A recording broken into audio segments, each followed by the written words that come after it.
হলং বন বাংলো অগ্নিকাণ্ড নিয়ে বন দপ্তরের তরফে কমিটি গঠন। সেই কমিটির রিপোর্ট দিয়েছে এবং দমকল ও পুলিশ দপ্তরের থেকে রিপোর্ট নবান্নে জমা পড়বে। পরবর্তীতে মুখ্যমন্ত্রীর রিপোর্ট দেখার পর বিষয়টি নিয়ে কিছু বলা যাবে। এদিন হলং বন বাংলো পরিদর্শনে এসে এ কথাই জানালেন বনমন্ত্রী বীরবাহা হাঁসদা।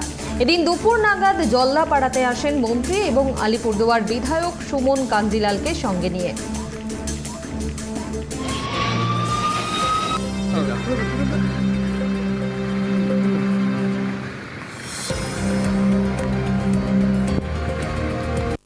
দ্রুত শেষ হবে। আমাদের ডিপার্টমেন্ট থেকে অলরেডি চলে গেছে, ফায়ার ডিপার্টমেন্ট থেকে তাড়াতাড়ি চলে আসবে এবং পুলিশ ডিপার্টমেন্ট থেকেও যেটা আসার তাড়াতাড়ি চলে আসলে তদন্ত 2-1 দিনের মধ্যে আশা করবো শেষ হবে। দোষী কারোর বিরুদ্ধে কোনো অভিযোগ যদি প্রমাণিত হয় তাহলে সেক্ষেত্রে কী করণীয়?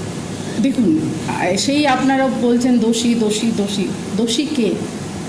দোষীকে আপনারা এখনও তদন্ত ঠিক হোক, তদন্ত না হলে তো বলা যাচ্ছে না। এবং বন্ধ ছিল আমাদের এখানে, বাইরে থেকে কোনো মানুষজন আসেওনি।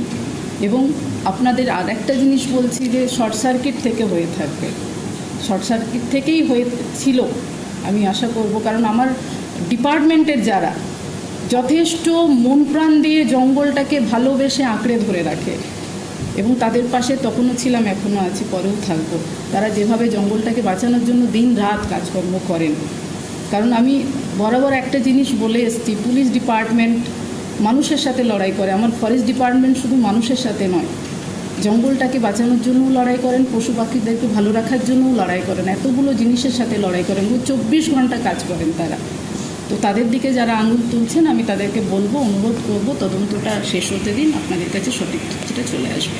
বলছি যে কর্মীরা বৈঠকে বললেন, তদন্তের কথা বললেন, আমি সাথে ছিলাম কিছুটা সময়। আমার সঙ্গে অফিসিয়ালসদের সঙ্গে তিনি কিছু আলোচনা করেছেন, সেগুলো তো আমার জানবার কথাই নয়। আমি কিছুটা সময় তার সঙ্গে ছিলাম এবং যা আলোচনা করেছেন, যে বিষয়গুলো তদন্তের বিষয়, সেগুলো যে কীভাবে তদন্ত চলছে, তদন্ত না হওয়া অবধি সবাইকে অপেক্ষা করতে বললেন, সেটাও আপনাদের সামনে তো তিনি বিস্তারিত রাখলেন।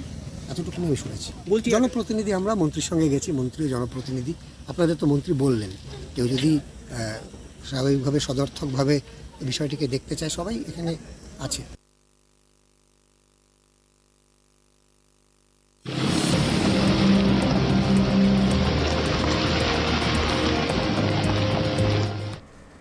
হলং বন বাংলো অগ্নিকাণ্ড নিয়ে বন দপ্তরের তরফে কমিটি গঠন করা হয়েছে এবং সেই কমিটির রিপোর্টও দিয়েছে এবং দমকল ও পুলিশ দপ্তরের পক্ষ থেকেও রিপোর্ট নবান্নে জমা পড়বে। এদিন হলং বন বাংলো পরিদর্শনে গিয়ে সে কথাই জানিয়েছেন বনমন্ত্রী বীরবাহা হাঁসদা। আমরা এই বিষয়ে বিস্তারিত জানবো। টেলিফোন লাইনে রয়েছেন ট্রাইব টিভির প্রতিনিধি আলিপুরদুয়ার থেকে অনিশা পোদ্দার। অনিশা, আজ হলং বন বাংলো পরিদর্শনে গিয়েছিলেন বনমন্ত্রী বীরবাহা হাঁসদা, সেখানে গিয়ে কি কি জানালেন তিনি? প্রথমেই জানিয়ে রাখি যে গত মঙ্গলবার নাগাদ কিন্তু এই আগুনটি লাগে রাত্রিবেলা, এবং তার পরবর্তীতে কিন্তু সেখানে পরিদর্শনে উচ্চপদস্থ আধিকারিক যারা রয়েছেন তারা আসেন।